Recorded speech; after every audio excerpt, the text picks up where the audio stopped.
আল্লাহ রাব্বুল আলামিন সমাপ্ত করেছেন বেশিরভাগ সূরাগুলোতে কিয়ামত সম্পর্কিত আলোকপাত দ্বারা, অর্থাৎ পৃথিবী তার পরিণতির দিকে যাবে সেটা দিয়ে আল্লাহ সুবহানাহু ওয়া তাআলা ইতি টেনেছেন। আমরা কদিন আগে বাংলাদেশের নোবেল বিজয়ী ডক্টর ইউনূসের একটা সাক্ষাৎকারের একটা অংশ বিশেষ, বোধহয় ডয়চে ভেলের একটা সাক্ষাৎকার, এটা আমরা দেখেছি। যদিও সাক্ষাৎকারটা পরে কোনো কারণে বা কোনো যৌক্তিক অযৌক্তিক যে কারণেই হোক আমরা দেখতে পাই না ওই পেজে। আমি শুনেছি, আপনারা অনেকে হয়তো শুনেছেন। তিনি বলছিলেন যে পৃথিবী তার গন্তব্যের দিকে, ধ্বংসের দিকে এগিয়ে যাচ্ছে, এবং তিনি অন্য পার্সপেক্টিভ থেকে বলেছেন নিশ্চয়ই।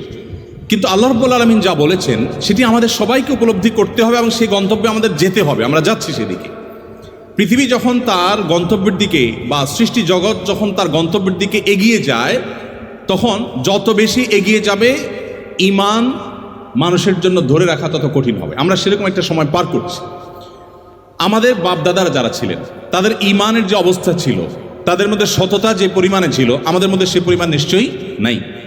আমাদের পরের জেনারেশন যারা আসবে তাদের মধ্যে ঈমান ধরে রাখাটা আরও টাফ হবে, তাদের পরে যারা আসবে তাদের জন্য আরও টাফ হবে। এভাবে সহিহ মুসলিম বর্ণিত হাদিসে নবী সাল্লাল্লাহু আলাইহি ওয়াসাল্লাম বলেছেন, লা তাকুমুস সাআহ হাত্তা ইউকাল ফিল আরদি আল্লাহ আল্লাহ, অর্থাৎ পৃথিবী ততক্ষণ পর্যন্ত ধ্বংস হবে না, মহাপ্রলয় হয়ে সৃষ্টি জগৎ ততক্ষণ পর্যন্ত শেষ হয়ে যাবে না, যতক্ষণ পর্যন্ত একজন মানুষও আল্লাহ বলার মতো থাকবে।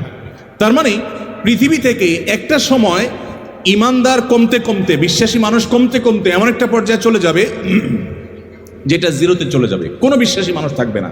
তখন এই পৃথিবী বা সৃষ্টি জগতের আর থাকার প্রয়োজন হবে না। আল্লাহ সুবহানাহু ওয়া তাআলা তখন এটাকে ধ্বংস করে পুনরুত্থান তিনি প্রতিষ্ঠা করবেন এবং বিচার দিবস তিনি প্রতিষ্ঠা করবেন।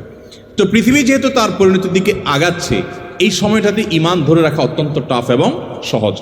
মুসলমানের সন্তান হিসাবে, বাই চান্স মুসলিম হিসাবে আমরা আমাদের ঈমানের কেয়ার করা, ঈমানের পরিচর্যা করার প্রয়োজনটা আমরা অনুভব করি না। আমি আজকের এই অনুষ্ঠানের মাধ্যমে আপনাদেরকে উদাত্ত আহ্বান রাখতে চাই, আসুন আমাদের ঈমানের যত্ন করি। আমাদের ঈমানটাকে যত্ন করবার জন্য আমাকে কোরআন অধ্যয়ন করতে হবে, আমাকে কোরআন পড়তে হবে, ঈমানের পরিবেশে থাকতে হবে এবং ঈমান কি সেটা বুঝতে হবে।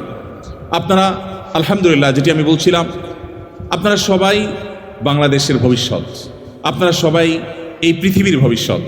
আপনাদের প্রত্যেকের মধ্যে যে সম্ভাবনা লুকিয়ে আছে, সেই জায়গা থেকে আপনারা যদি চেষ্টা করেন ইসলামটাকে জেনে বুঝে অনুসরণ করার মানার, তাহলে সেক্ষেত্রে আমি দৃঢ়ভাবে বিশ্বাস করি যে আপনি ইসলামটাকে এনজয় করবেন।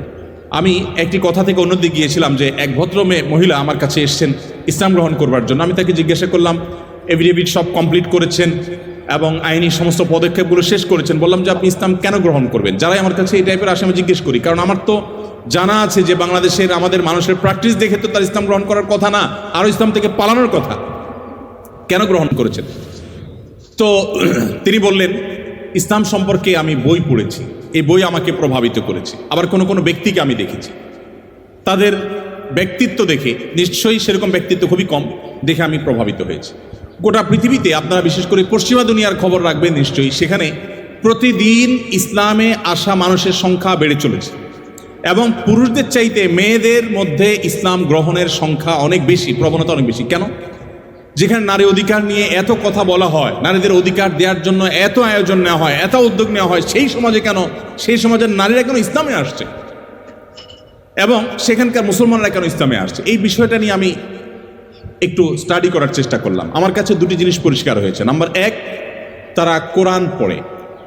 যারাই ইসলামের পথে এসেছে তাদের বেশিরভাগ মানুষ কোরআন পড়ে ইসলামে এসেছে। এবং ওমর রাদিয়াল্লাহু তাআলার কথা আপনারা জানেন, গোটা পৃথিবীর ইতিহাসে প্রবাদতুল্য শাসকদের একজন, ন্যায় বিচার প্রতিষ্ঠার ক্ষেত্রে দৃষ্টান্ত স্থাপন করা মানুষদের একজন, সে ওমর রাদিয়াল্লাহু তাআলা আনহু। তার ইসলাম গ্রহণের ইতিহাসও আপনারা জানেন। তিনি কিন্তু নবী সাল্লাল্লাহু আলাইহি সাল্লামকে হত্যা করার দায়িত্বে নিয়োজিত হয়ে সে দায়িত্ব পালন করার জন্য যাচ্ছিলেন। প্রতিমধ্যে তিনি তার বোন বগ্নিপতির কণ্ঠের তেলাওয়াত শুনেছেন। এই ঘটনা বিভিন্নভাবে বর্ণিত হয়েছে, আপনারা জানেন। সেই তেলাওয়াত তাকে এতটা প্রভাবিত করেছে যে তিনি হত্যার পরিবর্তে বরং মুহাম্মদ সাল্লাল্লাহু আলাইহি সাল্লামের কাছে হাত দিয়ে তার হাতে ইসলাম গ্রহণ করেছেন। তার মানে কোরআন সামান্য একটু শোনার পর তার ভিতরে এরকম প্রভাব পড়েছে। আপনাদেরকে আরেকটা গল্প শোনাতে চাই। তুফাইল ইবনে আমর আদ-দুসি একজন বড় মাপের কবি ছিলেন ইয়েমেনের।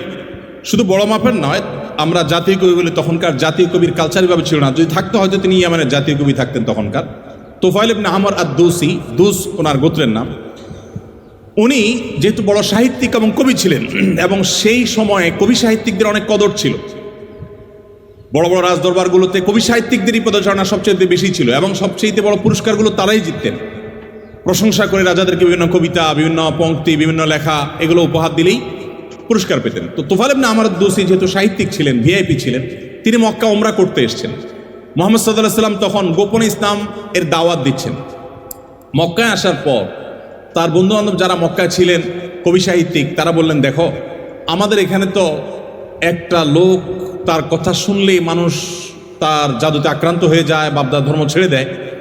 তো তোমার ব্যাপারে আমরা আশঙ্কা করছি যে তুমি এরকম অবস্থার মধ্যে পড়তে পারো। তাহলে একটা বুদ্ধি হলো, তুমি কানের মধ্যে তুলো দিয়ে রাখো, দোনো কানের ফুটো এমনভাবে বন্ধ করে দাও যে তুমি ওমরা যখন করবা, তওয়াফ করবা, সাই করবা, এই টাইমে যাতে ওই ভদ্রলোকের কোনো কথা তোমার কানে না আসে। অ্যাটলিস্ট এই সময়টা তুমি এভাবে একটু পার করো।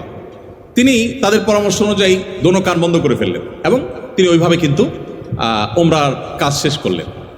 একটা পর্যায়ে তার মনে হলো যে আমি এত বড় সাহিত্যিক মানুষ, বুদ্ধিজীবী মানুষ, পড়াশোনা করা মানুষ, একটা মানুষ কথা বলবে আর আমি গলে যাব, ভুলভাল বললেও আমি সেটা মেনে নেব, আমি তো এত অর্বাচীন না, আমাকে এত ভয় কেন পেতে হবে। তিনি কানের তুলোটুলো খুলে ফেলে দিলেন, এবং এরপর তিনি হারামের কোনো এক জায়গা থেকে কোরআনের কিছু আয়াতের অংশ বিশেষ তার কানে আসলো।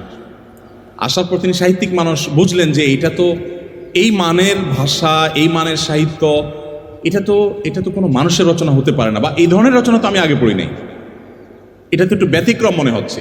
তিনি তখন মুহাম্মদ সাল্লাল্লাহু আলাইহি ওয়াসাল্লামকে অনুসরণ করতে শুরু করলেন। পেয়ে গেলেন আলী রাদিয়াল্লাহু তাআলাকে, সম্ভবত আলীরই তেলাওয়াত শুনেছেন। তখন আলী রাদিয়াল্লাহু তাআলাকে বললেন, দেখো আমাকে তার কাছে নিয়ে যাও, মুশকিল হলো আমার বন্ধু-বান্ধবরা দেখলে তো আমার জাত যাবে, বা তারা আমাকে এমন আছে টর্চারও করতে পারে। তাহলে এক কাজ করো, নিয়ে চলো। আলী রাদিয়াল্লাহু সামনে সামনে যাচ্ছেন, উনি পিছু পিছিয়ে যাচ্ছেন। যে পরে তিনি ইসলাম গ্রহণ করলেন, এবং তিনি অনেক টর্চারের মুখোমুখি হলেন। তার মাধ্যমে ইয়েমেন ইসলাম ঢুকে প্রথম ব্যক্তি ইয়েমেন থেকে ইসলাম গ্রহণ করা। আমি আপনাকে 50টা ঘটনা শোনাতে পারবো যে মানুষগুলো ইসলাম গ্রহণ করেছেন শুধুমাত্র কোরআন স্টাডি করে, কোরআন পড়ে। আমি আপনাদেরকে আজকে আহ্বান করে যেতে চাই, বাই চান্স মুসলমান আমরা যারা আছি, আমরা একটু ইসলামটাকে বোঝার চেষ্টা করি, আমরা ইসলামটা একটু জানার চেষ্টা করি। আমরা অনেকে মনে করি কোরআন, হাদিস এগুলো হুজুরদের সাবজেক্ট।